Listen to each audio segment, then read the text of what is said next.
Alright guys, so welcome back to Gamer Today. Today we're going to be talking about Floor is Lava. A lot of you guys think that this is a limited time mode, and even Fortnite's calling it an LTM or a limited time mode. But this is not really the case, and I'm going to explain to you guys why it's not the case and why I really think, and I know, when I say I think, I know, I really do know, that this is not necessarily a limited time mode.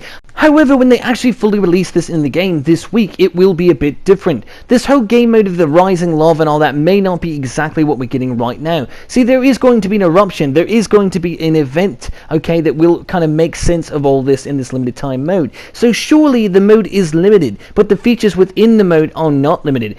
And here's what I mean, guys. Fortnite every season likes to have something big happen around week 5. It keeps the player base interested, it kind of revigorates the game. Obviously they do make a change every season at the beginning of a season, so that way players come back. But players start to get a little bit bored by week 4 and week 5 of the challenges, and that's why Fortnite, every time week 5 comes out, they put out a bigger update. They make some sort of significant change to either the map or some sort of a gameplay element to make players come back. Newer seasons have been doing a little bit of both. The older seasons just made gameplay changes, for the most part, and did all their stuff in the early seasons, but Epic Games has learned little by little how to kind of manipulate the player base and get people back interested into Fortnite. And while Fortnite is one of the most popular games of all time, if not the most popular game of all time, it still has its chances of going downhill, and a lot of players are already expecting that. A lot of players say, oh, this game's going to be dead next season, this season, the next season. Oh, I can't stand this game. Then they come back to it. I've seen my friends do it, you've seen your friends do it. Is it because our opinions change so much because we let them change, or is it because they're manipulating us into actually wanting to play the game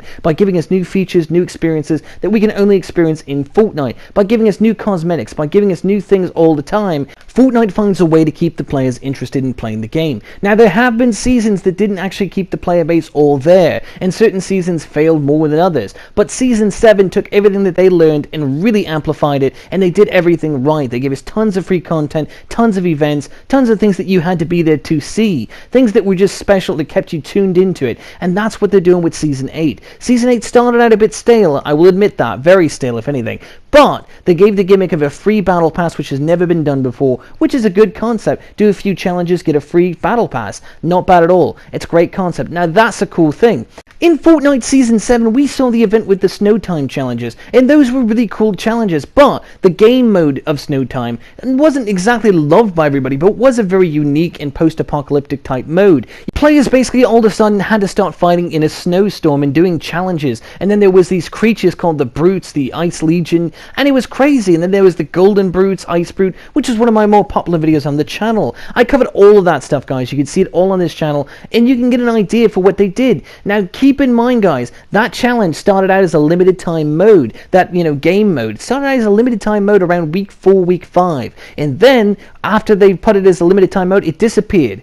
And then it all of a sudden the next day became the main mode of the game. So that's what I'm saying, guys. They've already done this concept before. This is not new. If any of you guys missed anything from Season 7, I feel bad for you, because Season 7, I don't care who you are, what you say, Season 7 was my favorite season. And I'm going to make a video one day about that as well and why that's the case. But anyways, going back to the concept, this is how Fortnite manipulates the player base. This is how they do what they do. So keeping that concept in mind, it only makes sense for them to take what they've already done here and put it into the full game. Now, will they make it so the lava rises? That's the question that I don't know. I know they're going to make significant changes to the map, but I don't know if they're going to make it so the lava rising is a totally full thing to the map, or, like the full game.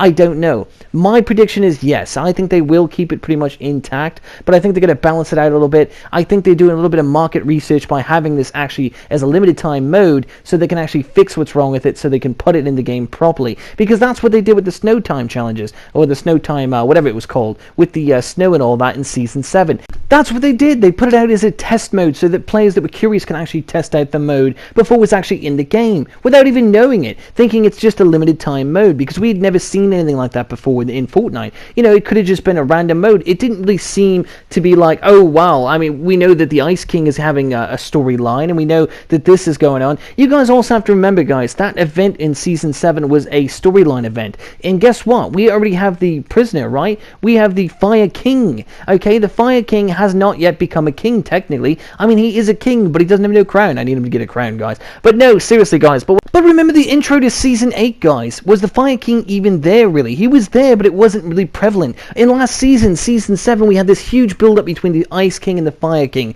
The whole season was based on that concept. It was pretty much, you know, Santa Claus and Ice Kings and Fire Kings. It was crazy, a huge build-up, right? But now we haven't seen much of the Fire King. He's barely even mentioned, if at all. So we haven't even really heard of him. So guess what? We know that there's going to be an event. And I don't think anyone's going to debate that. The idea of having an event every season is very key to, you know, Fortnite's design. And that's why we know it's coming. We've all been asking for a lava or fire world, and basically they gave it to us. We all knew with the Fire King and his big gimmick of being, you know, a Fire King, obviously there's going to be an event around some sort of fire or lava.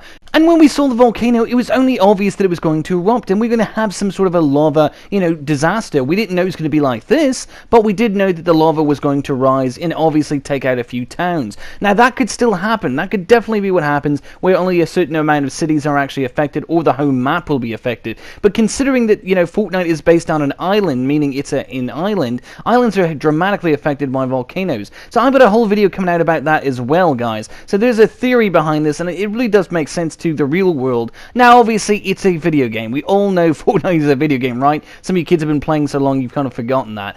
But Fortnite does like to take inspiration from the real world, and we've seen this time and time again. So this is why I'm saying this concept is probably more than likely going to happen. And when I say probably going to, I'm giving you a definite. It's going to happen, and it only makes sense, because devastation from volcanoes to islands is dominant. It's a huge part of how actually we get islands in the first place. That is one of the formations of an island, is a volcano eruption.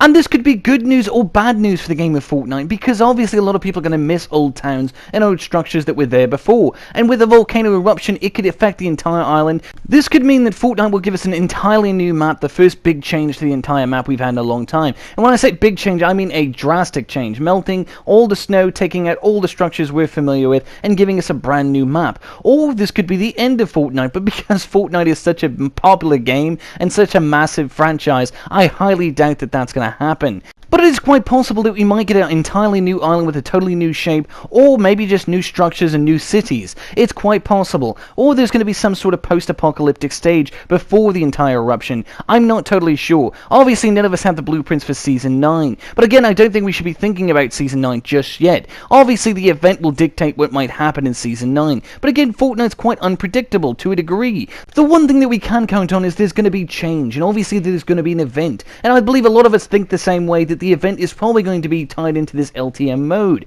And obviously, I've given you a lot of reasons in this, video here why Floor is Lava might be a lot closer than you think to what's going to actually happen during the event in Fortnite Season 8. Now, it's a possibility, of course, that this may not happen, but I don't think with the volcano being active, and you can clearly see it's an active volcano, that there's a possibility right there. And again, guys, I've got a video coming out about the science behind the whole volcano eruption and all that in Fortnite that will tie directly into the game and kind of go into the real world as well, so it explains the entire concept of this, because we see some remarkable things, with this LTM mode, this Floor is Lava, things that you probably wouldn't have thought was going to happen. You thought, the volcano was going to burst, etc. And I've got some logic behind some of this, in case this actually becomes the main mode. I think there's going to be something in between it, to be honest with you guys, but I don't want to spoil it for you just yet. But I want to talk about it, guys, in the video coming up, so if you guys want to see that, make sure to stay tuned and make sure to subscribe, so you can be a part of that. But anyways, guys, there's your reasons for the most part. I've got a few more in my head, but I'll tell you what, that's enough for this video. Hopefully you guys did enjoy the video, and if you did, make sure to like, comment, and subscribe. Let me know down below in the comment section what you guys think is actually going to happen for Fortnite Season 8. I've got my theories, I've told you a few of them. Hopefully you guys enjoyed it, and if you did, I really want to hear what you say down below. Till next time, guys, this has been Gamer Today.